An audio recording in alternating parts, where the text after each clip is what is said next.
Hello again. As you know, I am Eli, the computer guy, and today's class is users, groups, and permissions in Linux. So today we're going to be talking about how to add users, how to add groups, how to delete users, how to delete groups, how to deal with permissions, passwords, etc.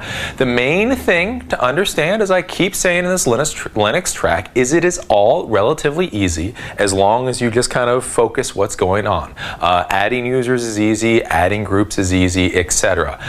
The one thing that's kind of weird with Linux is Linux has actually kept users, groups, and permissions much more simple than Windows has. Back in the days when I started with Windows, users, groups, and permissions were relatively simple in the Windows world.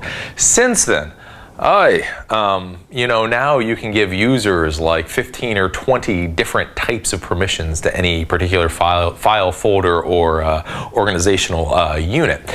In Linux, it's all simple. You have users, you have groups, you have a couple of permissions. That's it. So Linux, users, groups, and permissions is a lot simpler than in the Windows world. You just have to learn a few commands and understand a few things, and you'll be able to set up users, groups, and all that like a snap. So give me a second, and then we're going to dive into users, groups, and permissions in Linux.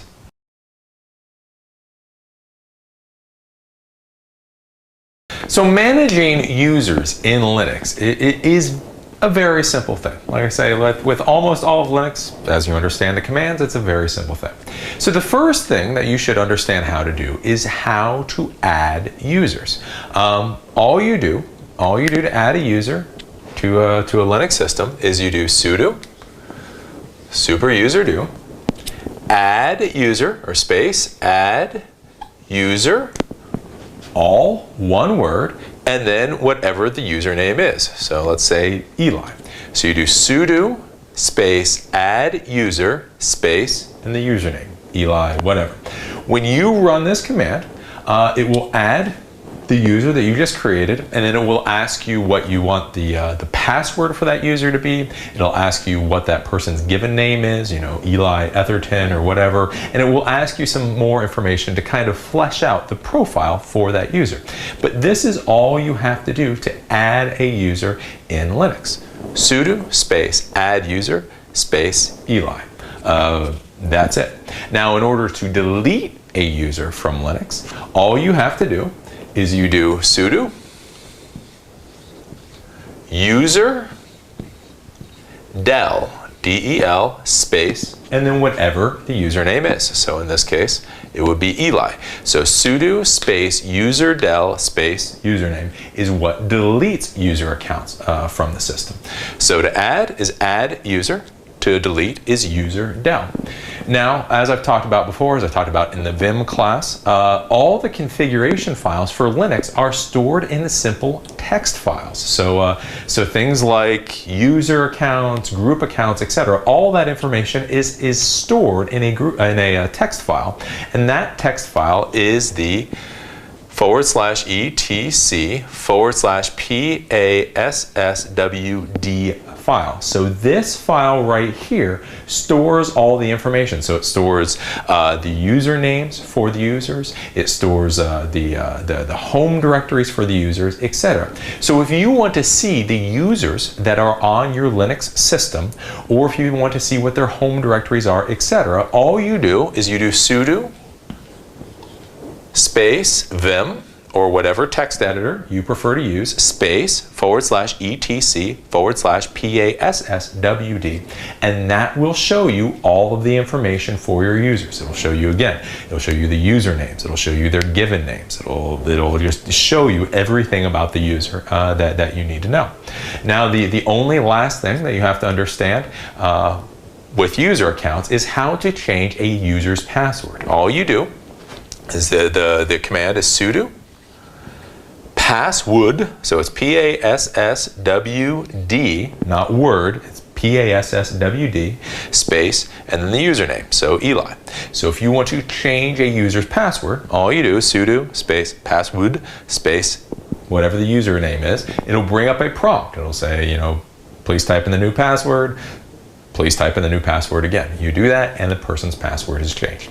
So adding users, deleting users, managing users is really simple in Linux. If you want to add a user, it's add user command. If you want to delete a user, it's user del command. If you want to change the password for a user, it's passwd command, so P-A-S-S-W-D. And then again, like I say, all the configuration files in Linux are stored in text files. The text file that contains your user information is in etc/passwd. If you use Vim or whatever your text editor is, you can go in there and, like I say, you can rename user accounts, you can change the given name, you can change their home directories, etc. So let's go over to the terminal and I'll show you how all this works actually within the server. So here we are, we're sitting back at the Ubuntu screen. So the first thing that we are going to do is add a user. So the command is very simple. It's sudo, S-U-D-O, space add ADD user, U-S-E-R, space, and then whatever the username of the person will be. So this is whatever username that they are going to log into the server with. So we'll just do test user. Then we hit enter. So now, it just created the test user, and it's asking what you want this test user's password to be. So we'll just do 1, 2, 3, 4, 5, 6, like before. Retype 1, 2, 3, 4, 5, 6. Now it's asking you for the full name because, is this Billy Bo Bob? Is this Janie Jane? Who is this person? So we'll say this is a test user. So you can put in something like this, and then you hit enter. You can put room number if you want, phone number. All this information is basically so that when you go into the configuration file, you can determine who this person is. Then is this information correct? You hit yes. And then you're back. So that user has now been created. Now let's imagine that we created the user and then we forgot the password of the user. So we need to change the user's password. Again, all you do is you do sudo. Then it's password, but it's passwd. It's P-A-S-S-W-D, and then the username, test user. Hit enter. What is the new password? 11111. Enter. 11111. Enter.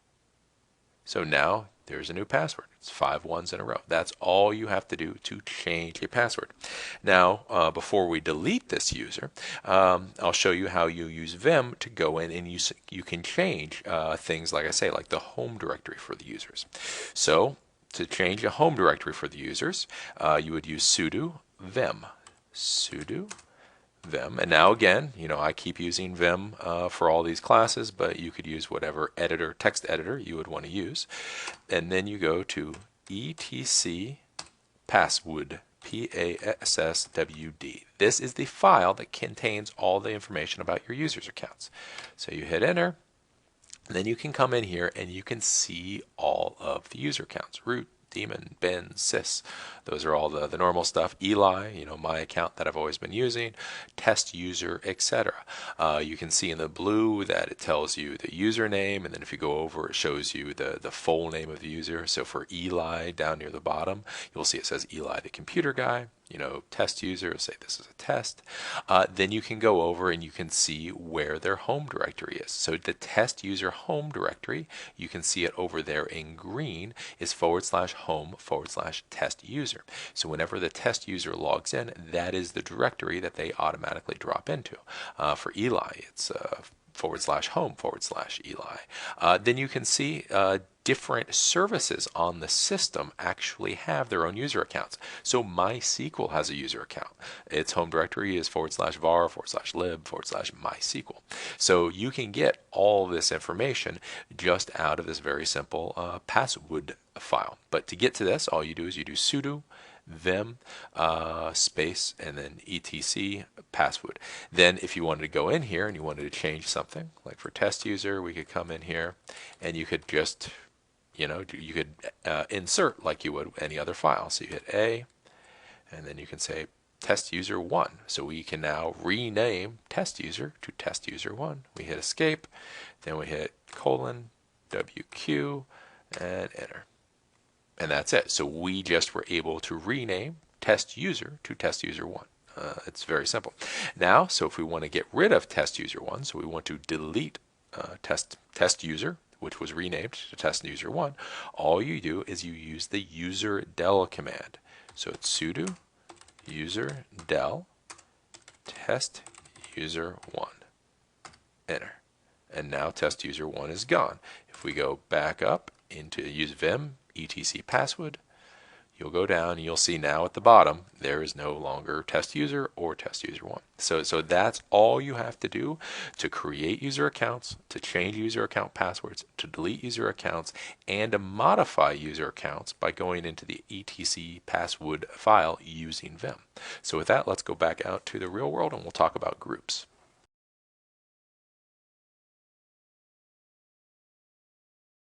So I've shown you how to add users, delete users, change password, change the home directory. Like I say, this stuff is really simple. Now the next thing we need to deal with is groups. So if you're new to computers, or just to kind of remind you, the only thing that groups are really used for is they are used to make it easy to either give people access to files and folders or to restrict access from files or folders. Like I say, if you're new to computers, you're used to dealing with 1 people, 5 people, 10 people. Well, in the real computer world, you'll be dealing with 50 people or 1,000 people or 10,000 people. So trying to change permissions for each individual person, not only is it a pain in the butt, but it actually does take a lot of time. Like I know, if you're new, you may be thinking, oh, changing the permissions for a user only takes, 2 minutes. Well, if you've got 1,000 people times 2 minutes, that's a long time. Well, what you can do is you can put users into groups, and then you can give specific groups either rights or restrictions to files and folders, and it makes life a lot easier. Again, in the Linux world, this is all just pretty simple stuff.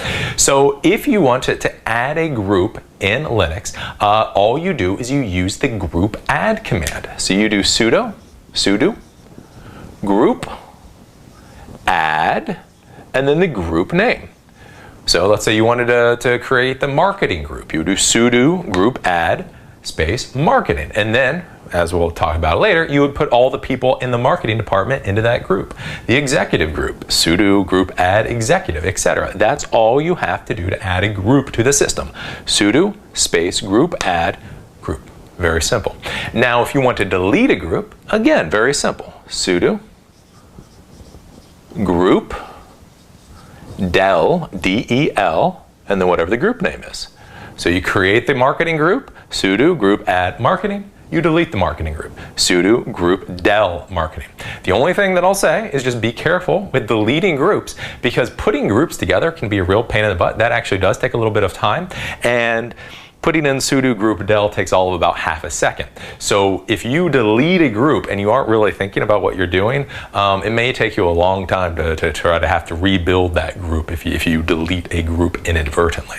But that's all you do. Group add creates a group, group del deletes a group. So once you've added the group or you delete the group, you have to know how to add or delete users from the group. Now with this, again, very simple. If you want to add a user to a group, you use the add user command. So what you do is you do sudo add user, and then the username, so Eli, and the group name, so let's say CEO. So sudo add user Eli to the CEO group. It is that simple, and that would add whatever user to that group. Now, if you want to remove a user, let's say somebody gets fired or such, all you do is you do sudo,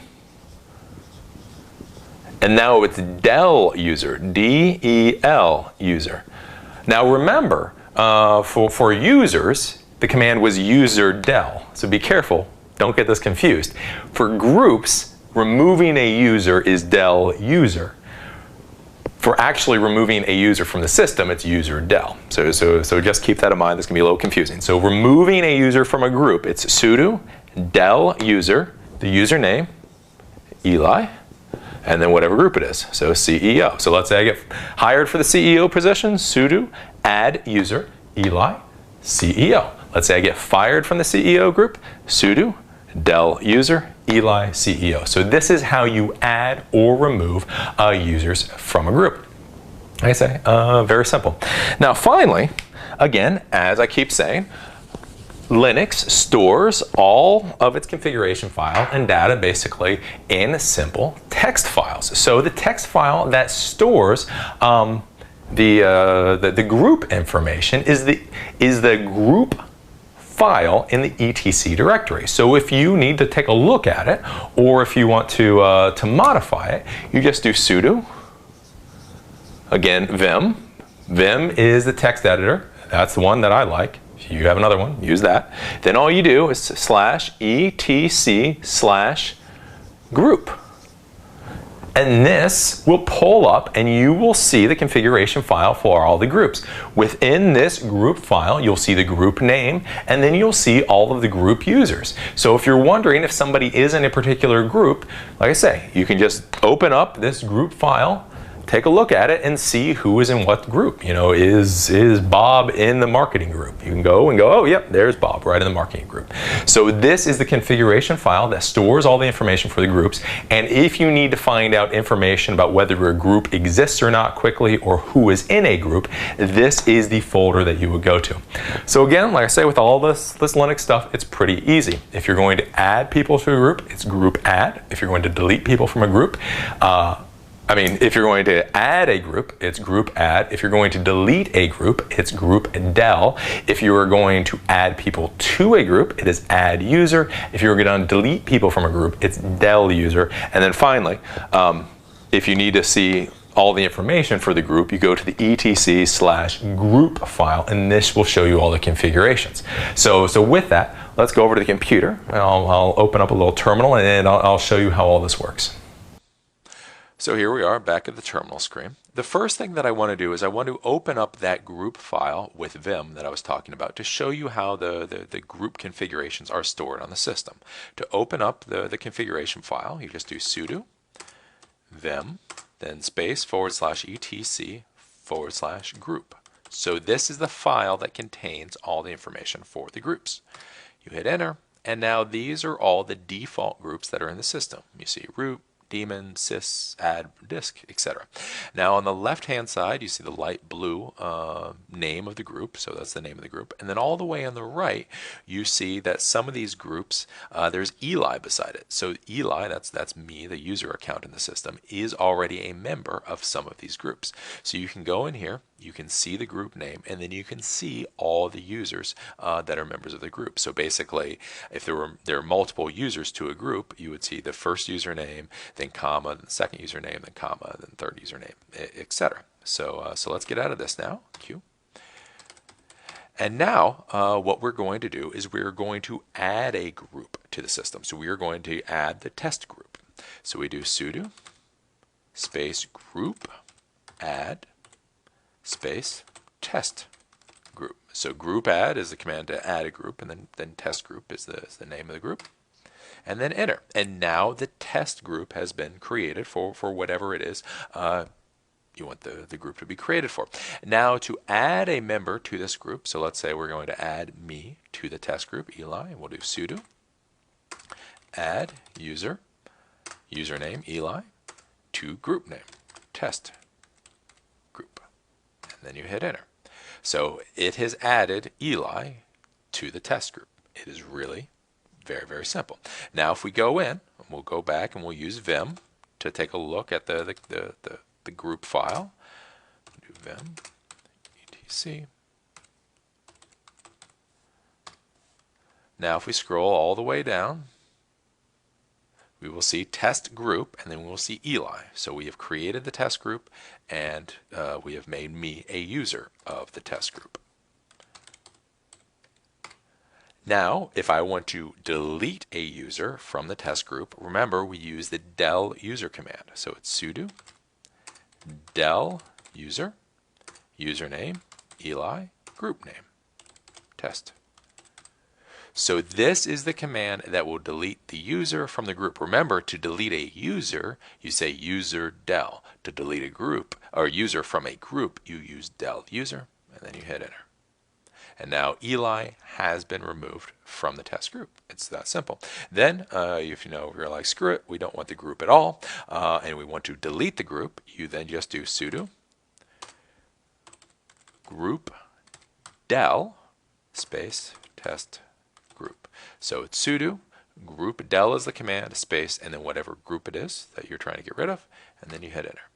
And now test group has been deleted from the system. So we showed you how to create a group.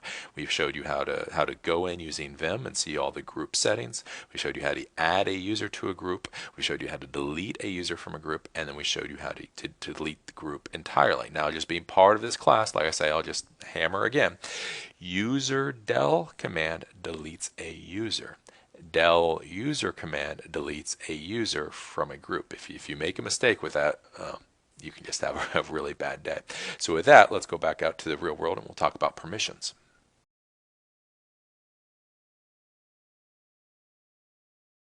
So users are pretty simple, groups are pretty simple, and permissions are going to be pretty simple. Now, in Linux, you will normally hear of permissions referred to by a 3-digit number. So you'll see 777 or 757 or 700. This 3-digit number basically says what the permissions are for this file. So when you're dealing with a 3-digit number, what you need to know, let's say 777, the first digit is the permission that the owner of the file has. So whoever owns the file has this permission. The second 7 is whatever group owns the file. So you know how I was talking before about groups were important because of permissions? This is why. So members of a group have this second permission. And then the third number here is everybody else in the world. So the first number is the owner of the file or folder. Second number is the group owner of the file or folder. So this means anybody that belongs to the group that owns this file or folder can do whatever they want. And then finally, the last digit states everybody else. So this is internet users. This is just random users. Everybody else. If you're not the owner and you're not in the group that owns the folder, then you're just everybody else, and this is your permission. So what this means is relatively simple. So how you get to these numbers, 777 is the highest level. Basically this means full control, you can do whatever you want. Well, the first way you get to this is the number 4. So if you have a 4, that equals read permission. So basically, if this third number was 4, it means that everybody else in the world has the ability to read the files or folders, but not to do anything else. Next, you have 2, which is write. So this means you can write to the file or folder. And then finally, you have 1, which means execute. Now, execute permission is not normally that important in the Windows world. If you're used to Windows, you've probably seen the execute permission, and it doesn't really matter. Well, the thing is, remember, what are we using Linux for? We are using Linux for servers. Servers are programs, servers have scripts, etc. So many times people don't need to have read permission to something. They don't have to have write permission to something, but they darn well need execute permission to do something. So like if you have a website and it has PHP files, well, PHP files are scripts. In order for those scripts to work, they have to be executed. So if you don't give your everybody else at least a 1, they won't be able to execute the scripts that are on your website, and basically it won't work. So all these numbers do is you decide what level of permission you want to give the owner, the group owner, and then everybody else, and then you just add it up.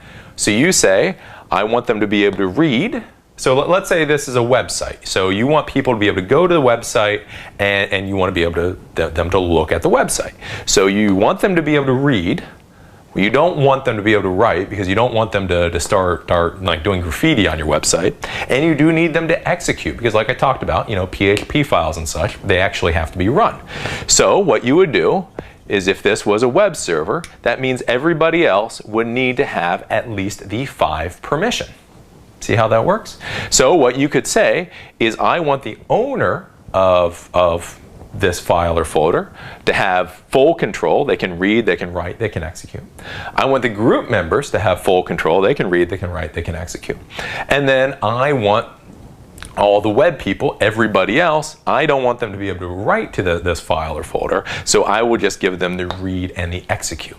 That's how these numbers work out, and like I say, they're really pretty simple. So if you're trying to set permissions onto a file or folder, all you have to do is you have to figure out, what permissions you want people to have. Remember, the first number is the owner, the second number is the group owner, and the third number is everybody else. And then 4 is read, 2 is write, 1 is execute. So the command to change the permissions on something is sudo, then it's chmod, change mod, and then space, and then you put the number. What do you want the permissions for this file or folder to be? Let's say 777, right? Then you put the name of the file or folder. And then if it's a folder, what I would suggest you do is you do space -r for recursive. So it changes permissions all the way down. Though you don't necessarily have to do that. So all you need to do to change the permissions for a file or folder is sudo space chmod space that number, whatever you've decided, 777, 757, 755, whatever. It's your security policy. We'll go into classes on security policies later. So whatever security policy you came up is what you put here. Space, and then you put the file or folder name. If you put a file, you don't have to put anything else. If you do a folder and you don't put the recursive, the R, then that will give you only permission to that particular folder. It won't give you permission to the folders underneath. So let's say you have a www folder and then you have a content folder. If you did sudo change mod 777 and you put the folder www, you'd be able to do whatever you want here, but if you went into the content folder, you wouldn't have any rights or permissions. So that can be a bad thing. I would say do the recursive. So sudo change mod 777 space file or folder -recursive R if need be. That really is all there is to it. So with that, let's go over to the terminal and I'll show you how this works. So here we are back at the server. We are in the test directory. So I created a test directory under root, and then I created a test1 directory inside test directory. So we are sitting in the test directory, and we're going to be playing with the test1 directory.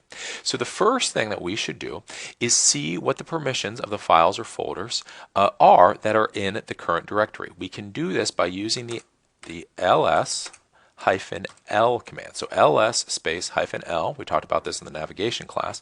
This will list all the files or folders in the current directory with a good amount of information with it. So when we do that, we see all the way on the right hand side, test1 and that green box, that is a directory that is sitting in this folder. Then all the way on the left hand side, you'll see that there's D, don't worry about that, but then it says RWX, RWX, RWX. Well, those are the permissions for this folder. So the first 3 RWX means that that's a 7. So the owner of this folder can do anything you want to it. The second RWX is for group. That says the group can do anything it wants to it. And then the third RWX says that everybody else can do whatever they want to test1. So basically, the test1 folder is completely open, which is a bad security thing.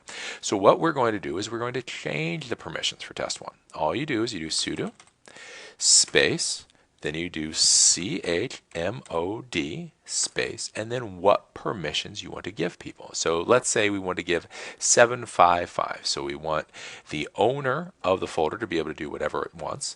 We want the group owner of the folder to be able to read and execute, and we want everyone else in the world to be able to read and execute. So to do that, it would be 755. Basically, all you have to do is you just do the math to figure it out. Then we say the folder name, so test1. And then if we want to do it recursive, we do space -uppercase R. So if we don't put this -uppercase R, it will change the permission just for the folder, not for all the subfolders and files. If you do this -uppercase R, it is called recursive, and that will change for all the files and folders in this directory, and then you hit enter. And it's that easy. So the permissions for test1 directory have been changed. If we do ls space -l, we can see the changes. So if we look on the left-hand side, the owner has read, write, execute permission. The group owner has read, nothing, execute permission, and then everybody else has read, nothing, execute permission. So that is all you have to do to change permissions on files or folders on the system. Like I say, it's really pretty easy. So let's go back out to the real world and talk about changing ownerships of files and folders.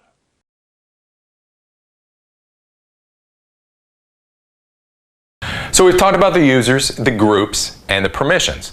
So now the question is how do you change the ownership of a file or folder? So, you know, we talked about a user can own a file or folder and a group can own a file or folder. So how do you change that? Again, it is all very simple. If you want to change the user that owns the file or folder, you do sudo, and then as we talked about in the Vim course, it's CHOWN, change owner.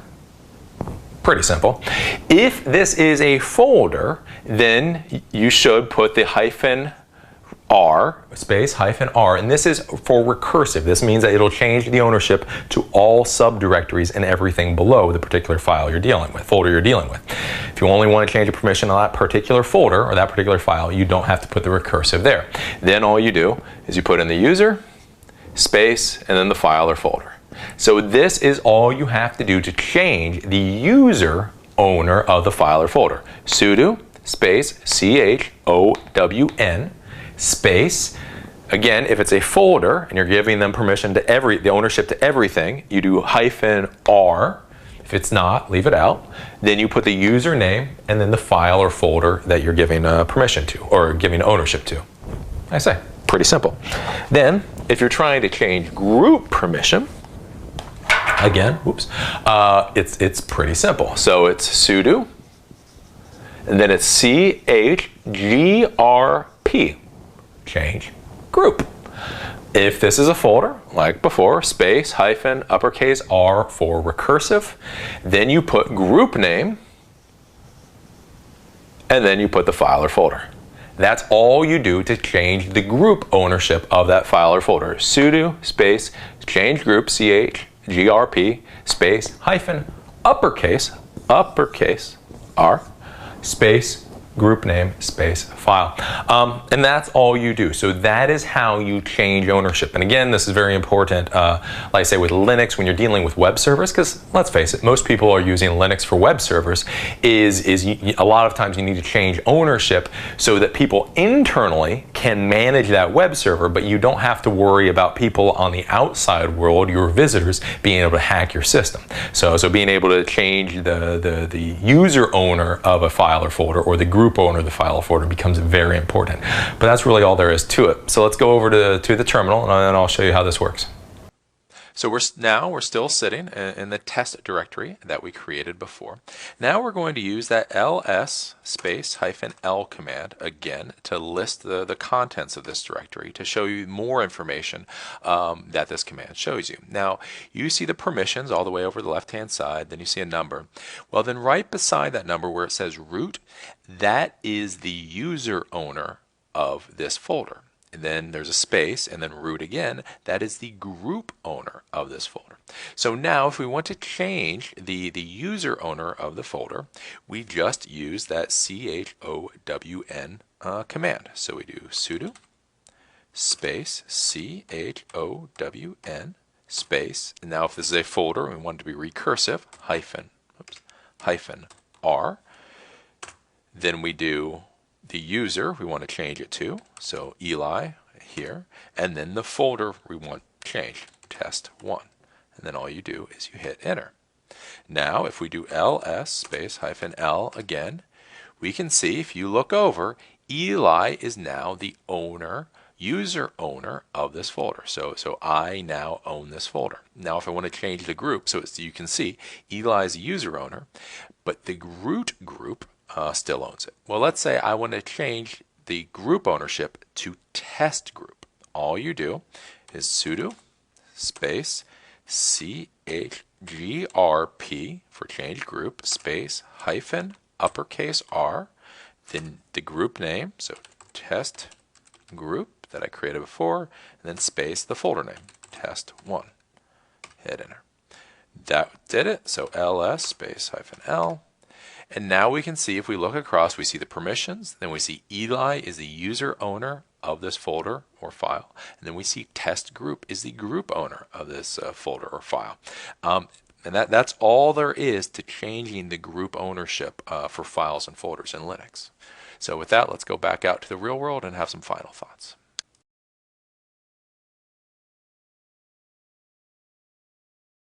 So that's all there is to users, groups, and permissions in the Linux world.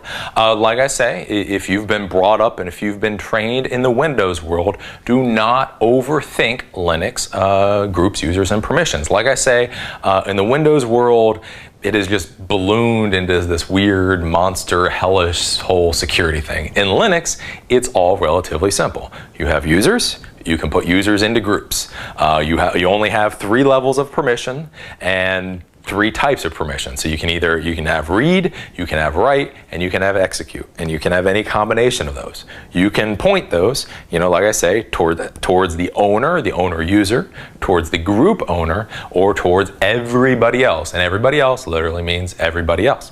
And that's really all there is to it. So you can add users, you can delete users, you can change passwords, add groups, the whole 9 yards. Again, the main thing with Linux, the main thing I'm trying to teach you with all these classes is don't overthink it. Linux is really simple as long as you understand the commands.